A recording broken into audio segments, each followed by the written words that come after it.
Footpath से वर्दी तक, एक भिखारी लड़के की आईपीएस बनने की संघर्ष भरी कहानी। भाग 1, भूख, लाचारी और फुटपाथ की जिंदगी। मुंबई की चकाचौंध भरी सड़कों के एक कोने में भीख मांगता एक 10 साल का लड़का अर्जुन। उसने कभी स्कूल की चौक नहीं देखी थी, न ही उसे यह पता था कि दुनिया में शिक्षा नाम की भी कोई चीज होती है। उसका बचपन रेलवे स्टेशन, मंदिरों और बाजारों के इर्द गिर्द भीख मांगने में बीत रहा था। अर्जुन के माता पिता कौन थे उसे याद नहीं था। बस इतना जानता था कि जब वह 4 साल का था तब उसकी माँ उसे एक मंदिर के बाहर छोड़ गई थी और कभी वापस नहीं आई। भूख से बिलखते हुए उसने पहली बार किसी राहगीर से खाना मांगा था और वहीं से उसकी भीख मांगने की जिंदगी शुरू हुई। एक दिन अर्जुन रेलवे स्टेशन पर बैठे यात्रियों से भीख मांग रहा था कि एक बुजुर्ग आदमी ने उससे पूछा, क्या तुम भीख क्यों मांगते हो? क्या तुम पढ़ना नहीं चाहते?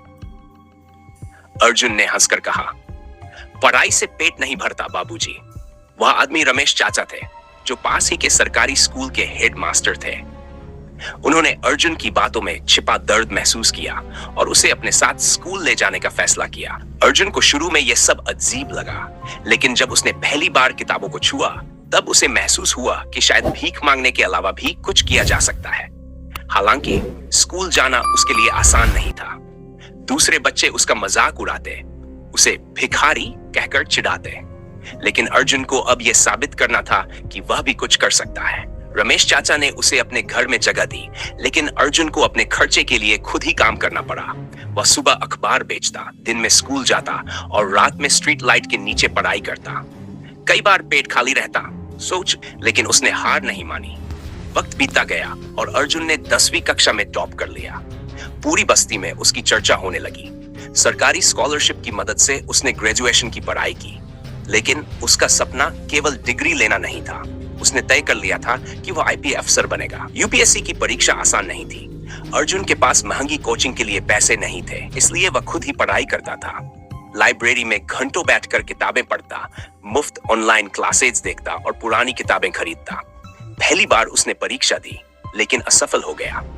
दूसरी बार फिर प्रयास किया, लेकिन इस बार भी सफलता नहीं मिली। लोगों ने ताने मारने शुरू कर दिए, तू तो भिखारी था, आईपीएस बनने के सपने मत देख। लेकिन अर्जुन हार मानने वालों में से नहीं था। उसने खुद से वादा किया कि जब तक जीत हासिल नहीं होगी तब तक लड़ाई जारी रहेगी। तीसरी बार अर्जुन ने पूरी ताकत से परीक्षा दी। जब रिजल्ट आया तो उसकी आंखों में आंसू थे। उसका चयन हो गया था। जिसने कभी सड़क पर भीख मांगी थी, आज वही अफसर बनने जा रहा था। ट्रेनिंग के बाद जब पहली बार उसने खाकी वर्दी पहनी तो पूरा शहर उसे सलाम कर रहा था। अर्जुन अब गरीब बच्चों के लिए एक मिसाल था। उसने यह साबित कर दिया कि हालात चाहे कितने भी बुरे हों, मेहनत और जुनून से हर सपना सच किया जा सकता है।